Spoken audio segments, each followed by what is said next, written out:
생존 우선순위 서바이벌 프라이어리티 2026년 8월 9일자 진행하겠습니다. 구독, 좋아요 부탁드립니다. 오늘의 편집 내용입니다. 오늘 아침 새벽 공기에 시원해져서 잠을 깬 것을 기록에 좀 남기고 싶네요. 8월 9일 아침이었습니다. 북한 전문가, 이란 전쟁 중 미사일 시험 발사 후 미국이 절대 눈을 뗄 수 없다고 경고. 그렉 노먼 다이아몬드 폭스 뉴스의 8월 8일자입니다. 북한은 동해안 해역에 낙하한 단거리 탄도미사일을 시험 발사하여 이란과의 지속적인 분쟁에 대한 우려를 불러일으켰습니다.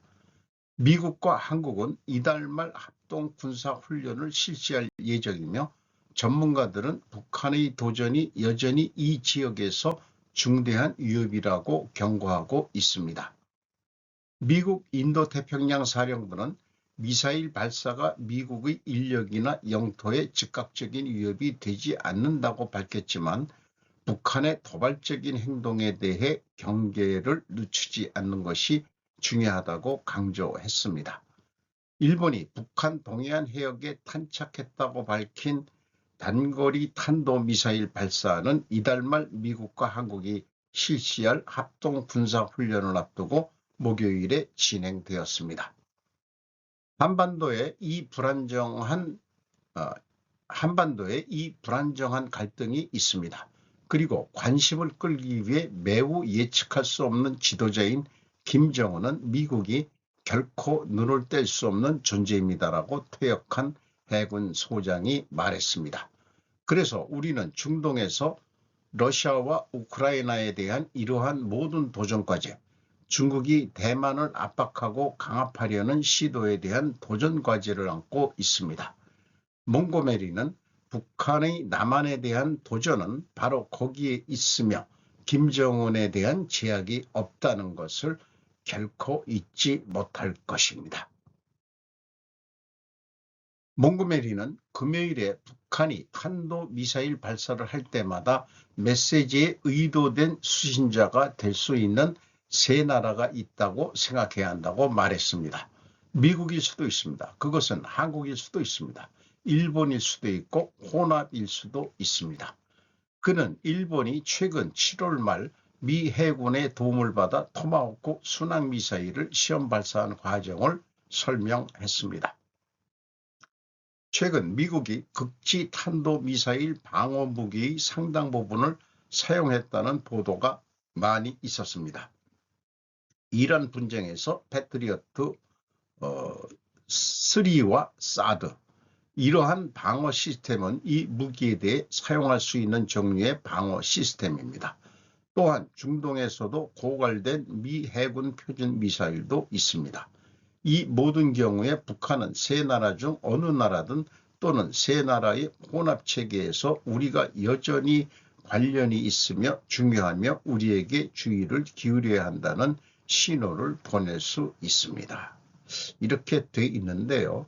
이것을 제가 나름대로 제가 작성하고서 완벽하게는 못 만들었다고 생각하지만 필요 조건 논리로 현재의 갈등 대립 상황을 좀 표시해 보려고 했습니다.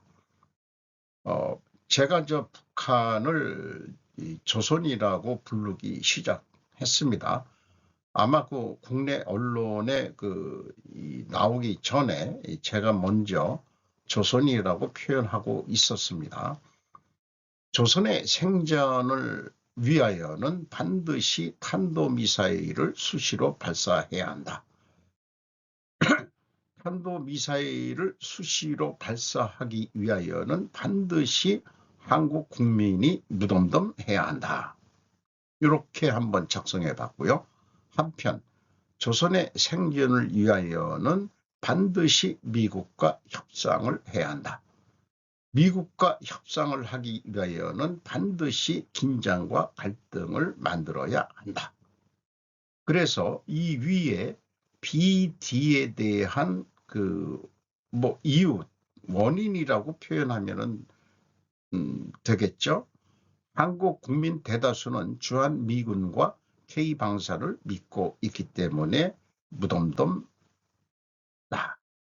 이렇게 표현해 볼 수도 있지 않을까 싶습니다. 뭐 여러 가지 이유도 있었습니다만은 하도 수없이 쏴대니까 그러려니 하고 있는 거죠. 우리 한국 국민들은. 밑에 있는 CD 프라임은 휴전 협정 상대는 미국이지 한국이 아니다. 미국의 관심을 끌어야 하기 때문이다. 이렇게 표현해 볼 수 있지 않을까 생각합니다. 그래서 한국 국민의 무덤덤한 상태와 긴장과 갈등 만들기는 서로 존립 존재하기가 쉬운 사항이 아니다라고 이렇게 얘기할 수 있겠죠. 그렇게 느껴집니다.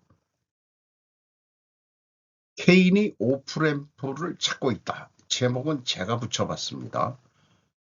원래 제목은 소식통에 따르면 트럼프의 최고 장군은 미국의 군사 옵션이 여전히 제한적이기 때문에 이란 전쟁에서 오프램프를 찾고 있다고 합니다가 원래 제목입니다. 제커리 코헨이 CNN에서 8월 8일에 보도했습니다.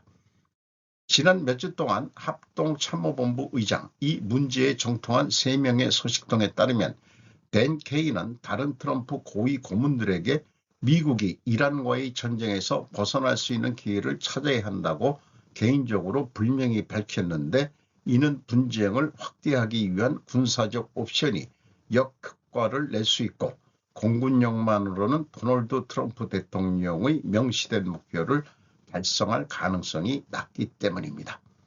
한 소식통은 케인이 오프램프를 찾고 있다고 직설적으로 말했습니다. 목표는 미국 군화를 땅에 내려놓지 않는 군사 옵션을 포함한 사용 가능한 군사 옵션의 한계와 함정을 명확히 하는 것이었다고 합니다. 트럼프의 가장 고위 장군이 대통령이 선택한 전쟁을 끝내기 위한 쉬운 군사적 해결책이 없다고 사적으로 주장하는 것은 매우 중요합니다. 케인의 대변인 조셉 홀스테트는 이렇게 말했습니다. 우리는 대통령 비서실장 또는 기타 고위 지도자들과의 의장의 기밀 대화에 대해 논의하지 않으며 비공개로 진행된 소식통의 익명의 의제 중심 특성에 대해서도 언급하지 않습니다. 국문으로 번역된 이 제목은 쉬운 군사 경로가 없는 상황에서 미국 장군은 이란에서 진입로를 추진하고 있는 것으로 알려졌습니다. 그래서 램프라는 게 직역을 하면 고속도로 진입로다, 이렇게 얘기를 하고 있고요. 온 램프는, 오프 램프는 진입로에서 빠져나가는, 고속도로에서 빠져나가는 그런 표현들을 하고 있는 것으로 검색이 됩니다. 공력에는 한계가 있습니다. 공군력이겠죠.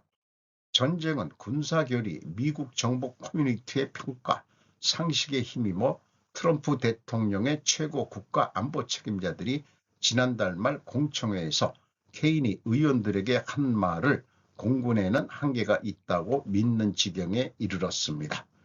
소식통은 작전에 찬성한 사람들은 센트콤의 요소들 뿐이었다고 덧붙이며 이스라엘도 분쟁을 확대하기 위한 작전을 광범위하게 지지했다고 언급했습니다. 중동 동맹국들은 이란의 보복, 특히 에너지 인프라에 대한 보복 공격이 두렵다고 말했습니다. 행정부 고위관리는 CNN과의 인터뷰에서 트럼프 대통령이 향후 일정을 위해 계획된 공격을 철회하지 않을 것이라고 덧붙였습니다. 트럼프를 신중하게 다루기, 내용은 생략했습니다. 전쟁 중 무기 비축량에 대한 경고에 대한 내용도 있습니다. 케인은 이례적인 인물이 아니며 행정부 내 많은 분석가들과 외부 분석가들은 이란을 결정적으로 물리칠 수 있는 유일한 방법은 지상군이 참여하는 대규모 작전, 즉 수천 명의 미국인 목숨을 앗아갈 수 있는 헌신을 통해서만 가능하다는 데 동의합니다. 이 밑에 그 전략 폭격기 앞에 있는 그 폭탄 사진을 게재했는데요. 7월 24일 영국 페어포드에 있는 RAF 페어포드의 B1 폭격기 근처에서 탄양이 목격되고 있습니다. 이란의 이슬람 혁명 수비대는 미 공군 폭격기가 영국 기지를 이용해 이란 군사 목표물에 대한 폭격 임무를 수행한 후 RAF 페어포드를 합법적인 표적으로 선언했습니다. 매튜 호우드. 합법적인 표적이라고 하더라도 이란에서 영국 그 기지까지 미사일을 발사할 수는 없을 거고 뭐 테러 내지는 뭐 그런 거를 이란이 영국에서 작업할 수 있는지는 잘 모르겠습니다만은 합법적인 표적이라는 표현이 나와 있네요. 그래서 CNN의 취재 보도 자세가 어떤지 몰라도 제 개인적인 생각은 이렇습니다. 트럼프는 지상전은 하지 않고 중국과 싸우기 전에 예행연습으로 지상군 상륙 없이 전쟁하는 경험 축적 아니냐라고 CNN 기자한테 묻고 싶습니다. 아프가니스탄을 침공했던 소련이 그것 때문에 망했다는 설도 있습니다만은 이란이나 아프가니스탄이나 상당히 산악지대가 많고 필요하면은 산악지대에 저항군들이 숨어 지낼 수 있는 데도 많고 작전하기도 쉽지가 않고 그렇게 되는데 이라크하고는 조금 그 다른 거죠. 이라크는 그래도 평화지대가 많고 그렇기 때문에 지상군이 투입되는 거는 용이했을지 모르지만은 이란 그거 쉽지 않을 것 같습니다. 그래서 지상군을 투입하지 않고 공군력으로만 지금 전쟁을 하고 있는 거죠. 물론 배도 가 있죠. 항공모함은 거기에서 전투기가 발진하고 그럴 수 있는 거니까요. 그렇게 생각을 우선 해보면서 넘어갑니다. 미국은 MMO, 한국은 냉랭했지만 시진핑 발끈한 다카시 발언에 무언의 지지를 표시한 나라의 대담한 수법. 8월 8일 프레지던트 온라인입니다. 반중 분위기가 나온 자민의 압승. 소제목들만 주로 많이 편집을 했습니다. 트럼프 재선으로 확 바뀐 대중 노선. 사회주의 나라는 사이가 좋다는 환상. 베트남인은 중국을 매우 싫어한다. 베트남 프리킷함이 대만 해협을 통과해 어느 나라에도 휘날리지 않는 대나무 외교. 반부 디플로머시. 아카이치 발언 지지를 조용히 표명. 장훈다오는 러시아에서 구입한 게파르트급 프리킷함이다. 베트남은 군함의 이름에 역사상 인물의 이름을 붙이는 경우가 많다. 지능도는 온 나라가 베트남에 쳐들어올 때 활약한 장군의 이름이다. 반중 감정 키우는 전쟁 교육. 하노이를 방문할 기회가 있다면 국립역사박물관을 방문하는 것을 추천한다. 거기에는 베트남과 중국의 싸움의 역사를 알 수 있다. 전쟁에 대한 전시가 많아 역사박물관이 아니라 전쟁 박물관이 아닐까 하는 생각이 들 정도이다. 한자를 버린 민족에서 일본에 대한 물음. 베트남 사람들은 중국을 싫어하기 때문에 한자를 사용하는 것을 멈췄다. 현재는 전혀 사용하지 않는다. 또 중고교에서도 한문을 가르치지 않는다. 일본인들은 아직도 한자를 사용하고 있으며 학교에서 한문을 배운다고 들었다. 일본인은 반중의 가오시 정권을 선택했지만 마음속으로는 중국을 싫어하지 않는 것 아닐까. 지금은 반중이지만 시간이 지나면 다시 친중으로 바뀌는 것 아닌가라는 질문을 던지는 이 글을 기고한 사람은 가와시마 히로유키라고 일본 이름이고 귀화한 일본인인 것 같습니다. 베트남 빈그룹 주석 경제 고문으로도 일을 한다고 합니다. 기아차가 날 살렸다. 굿윌 헌팅 여배우 교통사고 목심 구해. 김영민 동아일보 8월 8일자입니다. 영화 굿윌 헌팅으로 잘 알려진 영국의 유명 배우 미니 드라이버. 그 이름도 참 재밌네요. 56세가 벌써 됐네요. 최근 프랑스에서 대형 교통사고를 당했지만 기아의 소형 전기차 덕분에 목숨을 구했다고 알렸다. 6일 현지 시간 USA 투데이 등 외신에 따르면 드라이버는 며칠 전 동료 배우 벤 호무드와 함께 프랑스 시골길을 지나던 중 심각한 교통사고를 당했다며 차에서 걸어 나온 것이 아니라 기어 나왔지만 다행히 살아서 탈출할 수 있었다고 전했다. 드라이버는 사고 당시 탑승하고 있던 기아의 소형 전기 스포츠 유틸리티 차량 SUV EV2의 안전성을 언급하며 차량 내부의 360도 에어백과 견고한 착체 구조가 우리 두 사람의 생명을 구한 핵심 이유라고 강조했다. 절대 상업적 광고가 아니며 생명을 지켜준 차량의 완성도에 깊이 감사할 뿐이라며 기아 측의 고마움을 표현했다. 영상에는 전면부가 파손된 사고 차량과 병원 치료 후 퇴원하는 모습 등도 함께 게재됐다. 사고 차량이 기아 EV2는 유럽 시장을 겨냥해 출시된 소형 전기 SUV 모델로 전 측면 및 커버 에어백을 비롯해 다중 충돌 방지 자동 제어 시스템 등 최신 안전 사양이 적용되어 있다. 이 앞면이 부닥쳤네요. 그리고 아직까지 그 에어백이 터져 있는 그 상황에 그 자동차 상태를 찍었네요. 이 여자 배우의 얼굴을 보니까 56세인데도 젊네요. 제가 그 굿윌 헌팅 아주 재밌게 봤었는데 굿윌이라는 용어 자체를 좋아하기 때문에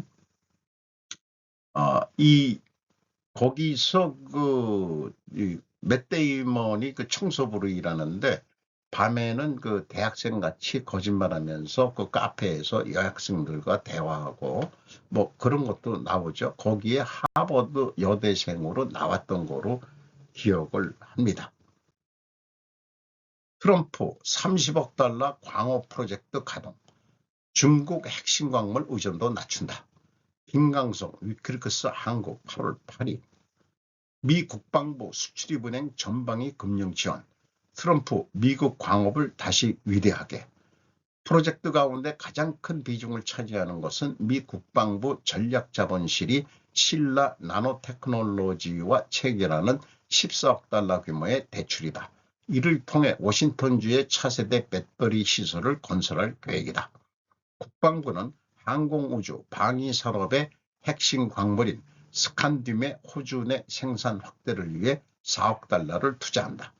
미네소타주의 히토리 기업 나이론 마그네스틱스에도 1억 5천만 달러를 투입한다. 이 미 수출입은행은 아이바노 일렉트릭이 추진하는 애리조나주 구리광산 프로젝트에 10억 달러 규모의 금융지원을 추진한다. 엘리베마주 흑연 광산 프로젝트에도 2,500만 달러를 투자한다. 앞서 국방부는 지난해 미국의 유일한 히토류 생산업체인 MP 머트리얼즈의 지분 4억 달러어치를 취득한 바 있다. 이 사진은 도널드 미국 대통령과 일본 다카이치 사나에 총리가 2025년 10월 28일 일본과의 핵심 광물 히토류 거래 관련 협정서를 들어보이고 있는 사진을 소개했습니다. 하워드 러트닉 상무장관은 국방부와 국무부가 핵심 광물 확보에 직접 관여하고 있는 이유에 대해 단순한 경제 문제를 넘어서 국가 안보 문제라고 강조했다. 최첨단 산업의 필수적인 핵심 광물과 자석에 대한 수출 봉제를 완화하는 무역 휴전에도 히토류는 여전히 미중 간 핵심 긴장 요인이다. 미국은 이를 계기로 중국에서 독립된 광산에서 자석까지의 공급망 구축에 속도를 내고 있다고 블룸버그는 전했다. 마코 루비오 국무장관은 미국 주도로 한국 등이 참여하는 인공지능 공급망 협의체 박스 실리카를 소개하며 민간 부분과 협력하고 채굴 정제 가공뿐만 아니라 해당 광물의 최종 활용 분야에서 투자하려는 노력이라고 설명했다. 너트릭 장관은 무역확장법 232조에 따른 관세 정책으로 세계 주요 광업기업의 미국 내 투자가 활성화되고 있다면서 고려 아이언의 테네시주 재련소 건설을 대표적인 사례로 꼽았다. 고려 아이언은 해당 사업에 총 $70를 투자할 계획이다. 전에도 그 숙지가 된 내용이지만은 그 국방부라고 얘기하지만 이제 전쟁부로 이 명칭을 바꿨죠. 테네시주 재련소 자본에 그 미국 전쟁부의 자본이 들어와 있습니다. 알기로는 한 5% 선이라고 얘기를 들었습니다. 돈을 다른 데는 빌려주는 거로 되어 있지만은 고려 아이언권은 아예 자본을 투자했습니다. 2026년 8월 6일 미국 워싱턴 DC 백악관 집무실에서 열린 출생시민 및 폴리실리콘 산업 관련 행정명령 서명 행사에서 스티븐 빌러 백악관 부시설장이 발언하고 있다. 이 비서실장이 아주 강성으로 알고 있습니다. 나카이치 총리로부터 시장으로부터 미국으로부터 왕따를 당하는 일본은행이 사면 초과를 벗어나는 단 하나의 올바른 방법이란 제목으로 8월 8일 동양경제 온라인에서 보도했습니다. 수상, 시장, 미국, 미디어 세상으로부터 심한 왕따를 받는 일본은행이 번복하고 일본은행의 현재의 왕따 당하는 방법은 심한 것이다. 특히 해외에서는 어차피 일본은행은 독립적이지 않다며 어떤 메시지를 내놓아도 무시되고 금리를 올리면 상관이 없는데 주가 폭락의 원인이라는 비난을 받는다. 금리를 올리지 않으면 스콧 베센트 미국 재무장관으로부터도 압력을 받고 리온 게이자 신문 등으로부터도 제대로 된 정책 비판을 받는다. 옳은 일을 계속하는 수밖에 없다. 일본은행은 확실히 약하다. 특히 정치적 압력, 세간의 비난, 단순히 누군가에 당하는 일에 취약하다. 그러니까 기자회견에서도 비난받지 않게 오로지 꽁무니를 뺄 수 없는 것 같은 설명을 신중하게 다듬는다. 일본은행이 취할 수 있는 단 한 개의 방법이란 이 공경에서 어떻게 벗어날 것인가 인데 당장 가장 힘든 것은 정치적 권력에서 오는 괴롭힘이다. 국채를 더 사라는 등의 위법한 것을 해석에 따라서는 위법이 아니니까 괜찮아 라는 등의 말로 위법한 악에 손을 물들이려고 한다. 이쪽도 조만간 더 위협이 들어올 것이다. 단지 정치력이 없을 뿐 불법이 아닌 범위 내에서 지금까지 엉뚱한 짓을 저질러 버린 것이다. 일본은행이 어차피 정치적으로 잘 처신할 수 없으니까 는 하나 정치적으로는 행동하지 않는다는 결정할 수밖에 없다. 반면 시장은 걸칫거리다. 그러니까 시장이 아무리 사나워도 진정될 때까지 이쪽이 그리고 가족들 아니 시장이 되돌아오고 피를 뒤집어 써서 약간의 피해를 입어도 조리 있게 바른 일을 계속할 수밖에 없다. 제로금리, 양적 완화, 2차원 완화로 시장은 죽을 뻔했다. 그러나 어떻게든 정상화 국면으로 접어들었다. 죽음은 면했다. 그렇게 되면 이제 옳은 일을 약간의 출혈은 감수하고 완전한 정상화로 가는 수밖에 없다. 그냥 옳은 일을 하면 헤매지 않게 되고 조직도 강해진다. 망설임이 일단 사라지면 조직은 정리된다. 강하지 않는 조직에서도 강해진다. 바로 반에서 왕따를 당했을 때 빠져나가는 길은 옳은 일을 계속하는 수밖에 없는 것이다. 그 학교에서의 일진들을 왕따로 비유를 하고 있네요. 물가 안정을 통해 일본 경제 발전에 이바지한다. 단지 그것뿐 아니다. 옳은 것은 단 하나. 일본 경제 발전에 이바지하기 위하여 일을 하는 것이다. 그것을 물가 안정을 통해서 실시한다. 단지 그것뿐인 것이다. 결론은 물가 안정으로 나오고 있습니다. 제롬 파월 전 연준 의장도 케빈 워시 의장도 연설에서 강조했듯이 중앙은행은 대통령을 위해 일하는 것이 아니다. 파월적으로 말하면 미국 시민을 위한 것이고 워시적으로 말하면 국민의 대표인 의회를 위한 것이다. 일본은행도 마찬가지다. 총리도 장관도 아니다. 국민을 위해 일하는 것이다. 시장을 배려해서도 안 된다. 워시 의장이 말했듯이 그들은 중앙은행의 정책을 투기적 재료로 소비하는 사람들이 아닐 것이다. 그것은 투기꾼이자 적이다. 금융시장은 일본은행이 올바른 금융정책을 펼치기를 무엇보다 바라고 있다. 국채 잔고의 절반을 일본은행이 매입할 경우 이유는 없다. 게다가 그 국채 잔고는 세계 제1의 레벨인 것이다. 그래서 국채 잔액은 아직도 줄이는 것이 금융정책 정상화를 위해 필요하다. 이런 식으로 의견을 정리해 갔네요. 어쨌든 물가 안정과 지금 한 30년 이상 일본이 저금리를 가지고 있는데 미국이 지금 고금리되면 우리하고 한 2% 차이인데 일본은 한 5% 차이로 넓죠. 그러니까 엔화 가치를 올리고 뭐 그러려면은 금리를 올려야 되지 않겠냐. 그러면은 이제 일본 국민들의 삶이 핍박해지고 그럴 수도 있지만 그런 고통을 겪어가면서 필요할 경우는 현재로서는 금리를 올려야 되는 거 아니냐. 뭐 이런 의견으로 이해가 됩니다. 환율은 가장 중요한 가격, 인플레이션을 일으키는 원형 중 하나이며 사실 엔화의 비정상적인 약세는 현재 인플레이션의 가장 큰 원인 중 하나이다. 올바른 짓 했다가 비판받는 게 낫다. 그리고 엔화 가치의 비정상적인 하락이 가속된 원인 중 하나가 다른 차원의 금융정책에 의한 왜곡에 있음은 틀림없다. 통화정책은 환율을 목표로 하지 않는 환율 수준이라는 가격에 왜곡을 주지 않는 그것이 옳은 일이기 때문에 과거의 일본은행 혹은 일본은행 총재가 저진 일에 따른 부작용이 강하게 남아있으니 그것을 제거하는 것은 의미이며 옳은 것이다. 괴롭힘을 당할 때는 무엇을 하든 비난받는다.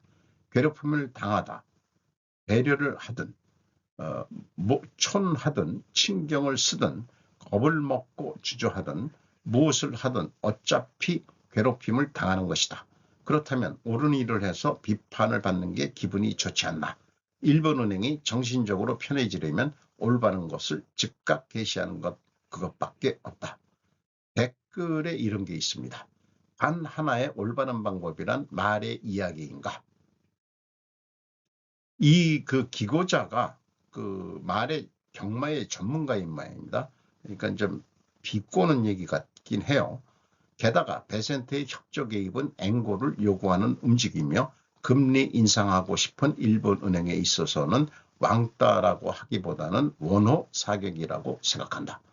엔조 후쿠오카 총리도 베센트로부터 앵고를 요구받으며 따를 수밖에 없다. 우에다 총재는 숙숙하게 금리 인상을 실시하면 된다. 일본은행의 독립성은 부당한 정치 개입을 물리치기 위한 것이다. 어떻게 공개하고 국민 의견을 들어야 한다. 요거는 저 밑에 겁니다만은 제가 쓴 겁니다. 한국은행 현판의 물가 안정은 한국은행법 제1조 제1항에서 하는 통화 신용 정책의 최우선 목표를 물가 안정으로 규정한 점을 상징적으로 보여주는 요소입니다. 사실 한국은행이 설립된 것은 일제 조선 대한제국 말 때 조선은행으로 생겼고 별도로 이토 히로부미에 의해 가지고 조선 화폐를 별도로 발행하는 조선은행을 설립한 것이 계기가 된 게 지금까지 오고 있는 거죠. 어쨌든 중앙은행의 역할은 물가 안정이다. 이렇게 저도 그렇게 인식을 하고 있습니다. 미국 하원 한국 내 중국 공산당 영향력 평가 공식 추진 11월 보고서 제출. 홍기훈 에포크 타임스 7월 25일. 지난 겁니다만 가져왔습니다.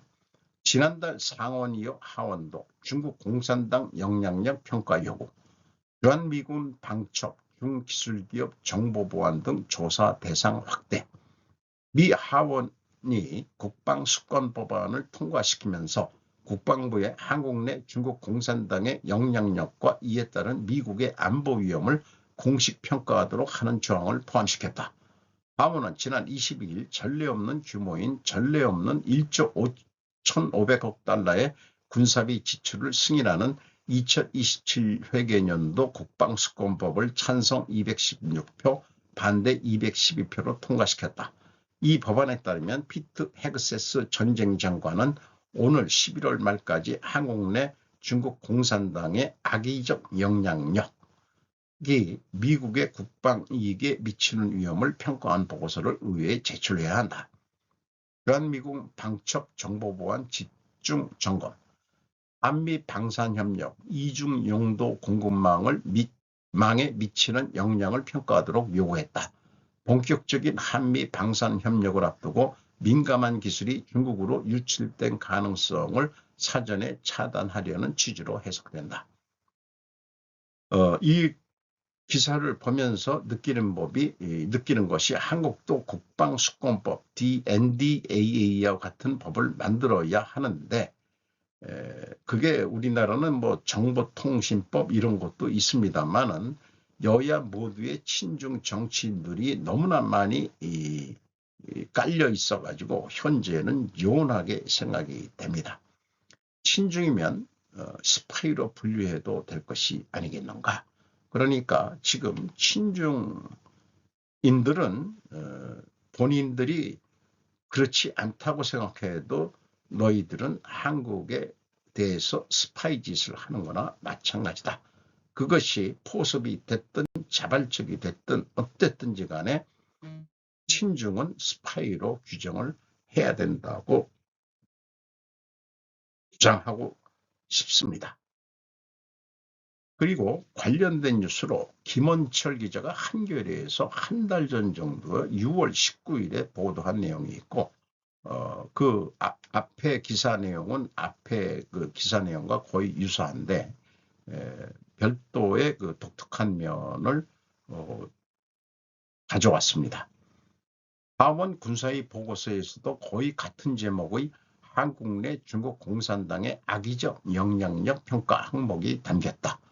하원 군사위는 올해 12월 2일까지 국방장관이 관련 브리핑을 실시할 것을 지시하며 한국 내 중국 기술기업의 성장 자체가 방위 위협에 해당하는지, 한국이 미국 기술기업의 성장을 지원하고 주한미군 정보보안에 영향을 미치는 중국발 위협에 대응할 조치가 있는지 등을 평가하라고 요구했다.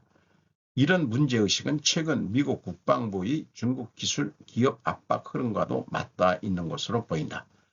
미 국방부는 이달 초 알리바바, 바이두, 비아디, 창신 메모리 등 중국의 대표 기술 기업들을 중국 군사기업 명단에 새로 올린 바 있다. 이번 상하원의 요구는 군사위 부속 보고서에 담긴 행정부 브리핑 요구다. 법적 구성력은 일반 법정보다 약하지만 국방부에 대한 의회 차원의 감독 신호라는 의미가 있다. 그래서 한겨레 보도 날짜와 에코프 타임즈의 보도 날짜가 한 달 이상으로 차이가 있는데 이런 것들을 뒤늦게 이렇게 좀 보도하고 이런 것들의 어떤 의미가 그 언론기관에서도 이런 거를 내놓는 것은 한국 내에서 이미 중국 공산당의 영향력이 만만치가 않다고 느끼기 때문에 그런 거 아닌가 하는 생각을 해보게 됩니다.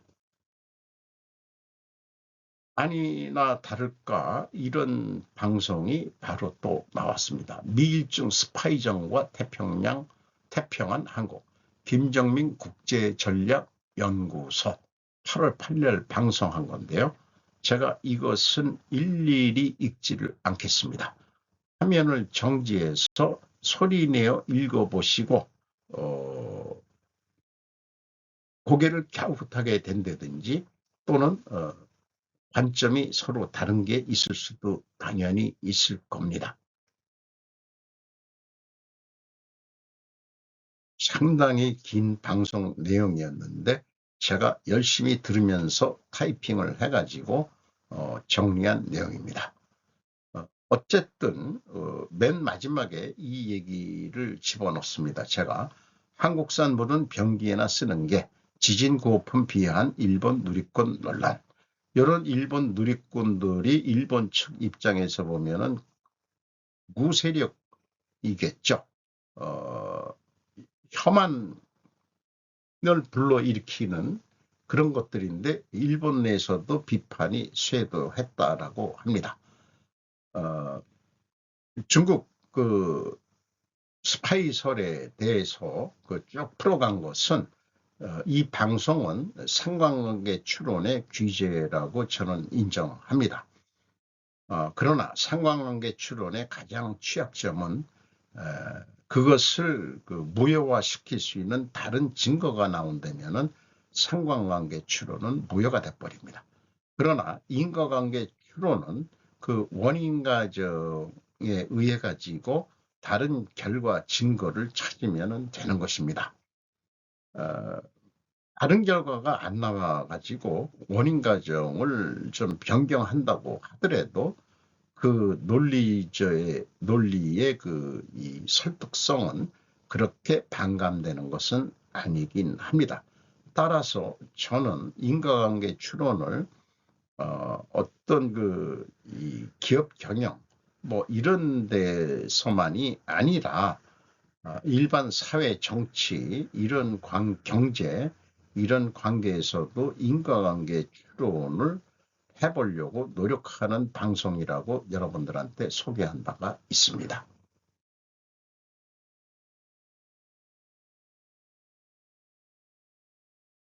오늘도 좋은 하루 되시기 바랍니다. 굿바이.